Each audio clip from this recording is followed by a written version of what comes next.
We would like to say that so far the discussion about redefining the Millennium Development Goals has been very productive in discussing the issues that we faced throughout the past 15 years. However, defining clearly what the new goal should be has not yet been reached as of this time. It has been stressed that new goals should also be introduced, such as maintaining peace and security, which is of great importance to achieving all the other goals. We also expressed our concern towards achieving the educational goal, but not by stressing on the extensiveness, but also on the quality of this goal, as we can see that even though kids are going through school, they have not really learned anything. So we would like to stress on extending our knowledge from the Western countries and also the countries who have good educational systems towards countries with less possibilities and also torn by war. However, we would also like to express our concern that there are some countries that do not really respect the rules of law and the rules of diplomatic conduct and act in a quite dubious manner. And while they propose stuff that sound very well and sound very good on words, they have shown otherwise in reality.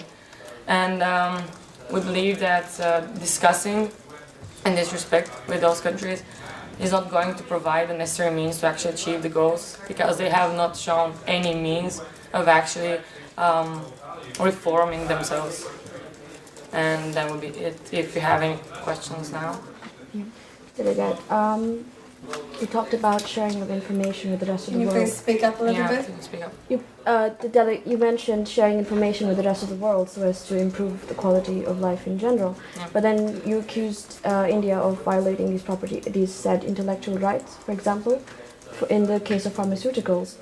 But Delegate, your country refused to share their information with Indian pharmaceutical companies so as to hindering them or setting them back or having them establish black markets so that they could get medicine to the local people and if you look at World Health Organization reports, there are more people dying in India of diseases than in the United States. So far, sharing your information has not actually happened.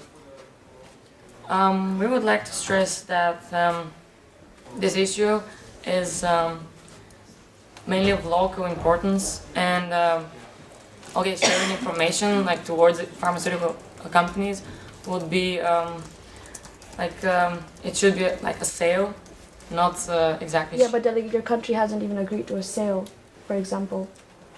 They have directly outright accused India of just violating these rights. When they tried to reach a consensus, they didn't want to. They didn't want to have a talk. It could be that the Indian companies haven't acted in the right manner, and that probably talks will be held in the future. But right now, the situation as it is right now cannot provide the means for such talk. And we're going to resolve well, this. Well, because Delegate, you pointed out that you want to share information with the rest of the world, but at the same time, you're withholding. And one of the policies was in improving education, and not just that, but also healthcare in general. But if you're holding back on withholding or helping out fellow nations, that's not exactly. We share information in terms of education, providing the practices, but pharmaceuticals, they're. Yeah, but Delegate, healthcare is just as important or even more important than education. You can't get education if you're not healthy enough to actually just read, write, or do anything. As you know, in the United States, the pharmaceutical companies, they're all private. That's a private sector. So we cannot actually make the private sector do something that it doesn't want to do. Delegate, we all know that a government has the role of intervening or actually playing a role in facilitating these processes or agreements, international agreements. Your country has not done so far. We acknowledge that we have not conducted those negotiations. However, it is possible to do so in the future. I have another question. Okay. The United States released a list a few years ago called Axis of Evil, in which you dubbed North Korea as a rogue state. And North Korea, that is, right? I'm sorry? North Korea. Yes, North Korea. And the definition of a rogue state is a country that has possession of huge military weapons, a big arsenal of weapons, violates international agreements, and has human rights violations as well. Don't you agree that, well, you accuse North Korea of being a rogue state, but at the same time, that applies to you. Don't you feel that your hindrance or acting out against North Korea has actually hindered them from achieving their Millennium Development Goals? Because you've blocked them out. First of all, I would like to say that we are not the sole country that has blocked out North Korea. And second, North Korea has blatantly disregarded any Yeah, but human rights. delegate, there has never been proper outright talks between the two countries. You follow either containment or appeasement, or you were always lived in the fear that North Korea is going to do something, which is why they kept reacting out. Because North Korea actually proves that it is unpredictable. Because you never know how North Korea is going to act. But delegate, there is Therefore, enough proof that the United States has actually pushed it to that state. Like the case in North Korea is quite specific.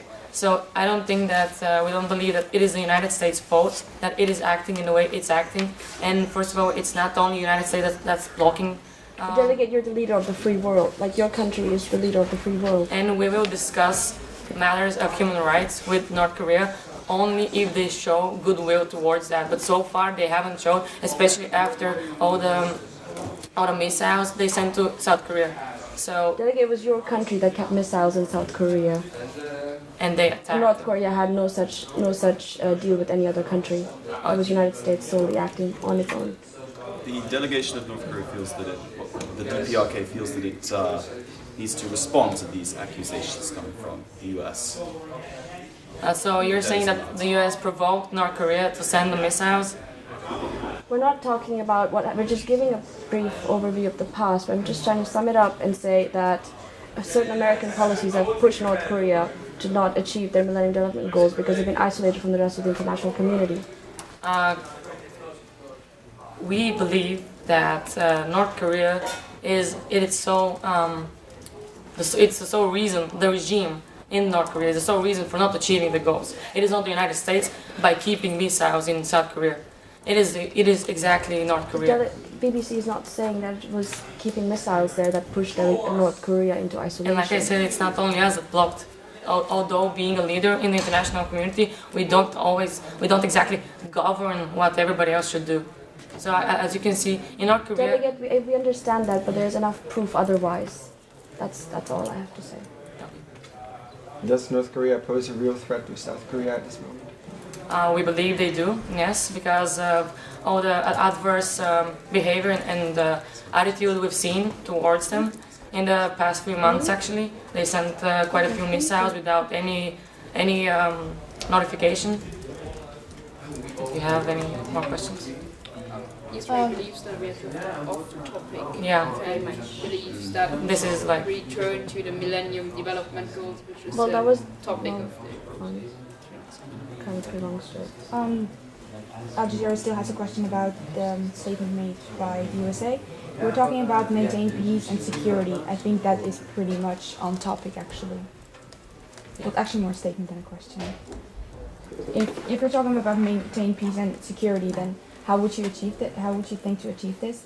And responding to the BBC's information about North Korea, how could you still try to link this and still seem plausible to the world? by maintaining peace and security, we try to say that we want to send humanitarian aid to countries that need it most. For example, in Syria, there are over 2 million displaced people, and they need our help the most.